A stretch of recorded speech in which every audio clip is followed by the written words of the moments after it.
Hey, good afternoon. I'm John Rhoads. This is Rhoads Life Coaching. It's been kind of a weird week for me.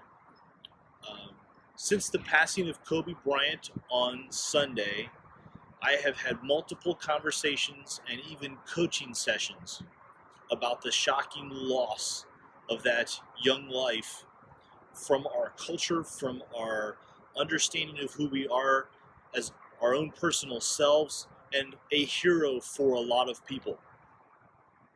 And it has got me thinking and spending a lot of time processing with folks about how they honor their grief, how they understand what grieving is, and how they process that for themselves.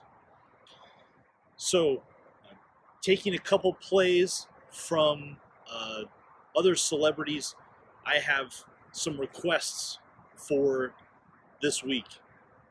From Ellen DeGeneres, she gave one of her monologues earlier this week about reaching out and contacting and reconnecting with the people that you love and care about, telling them that you love them.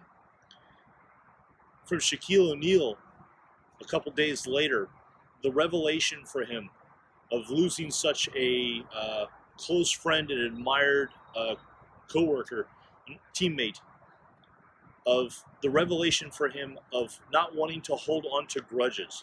And in addition to calling the people that he loves, also calling the people that he knows he's holding grudges against and has accounts for that he's holding on to and against them.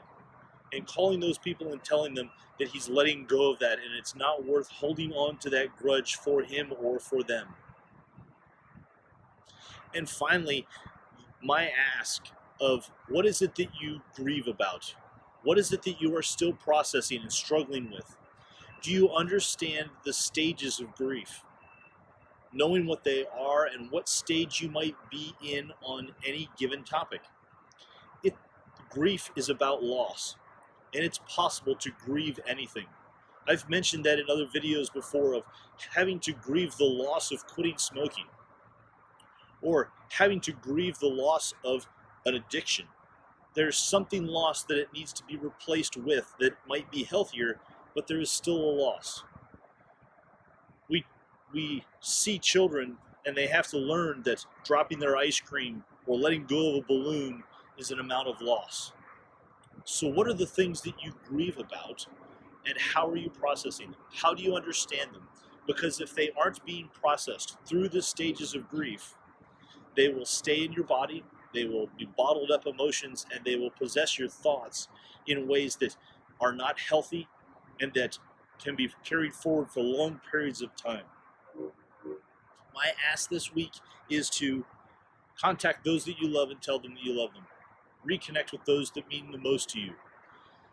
My ask is to consider letting go of the grudges. Life is too short in order to be carrying those things around and to go and pass on without them resolved.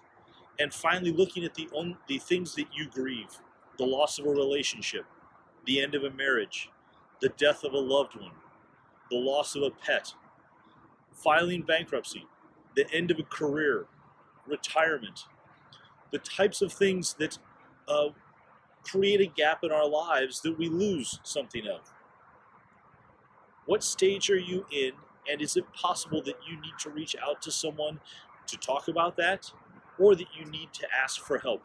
A coaching conversation, a counseling session, in order to help that move through so that it does not stay stuck in who you are. I'm happy to continue any of these conversations. There have already been several this week. Please feel free to reach out. Please feel to comment below. I'd be happy to either have a conversation with you or to help you to connect to people that can help. I'm John Rhoads. This is Rhoads Life Coaching. I hope you're able to find purpose and meaning in daily life.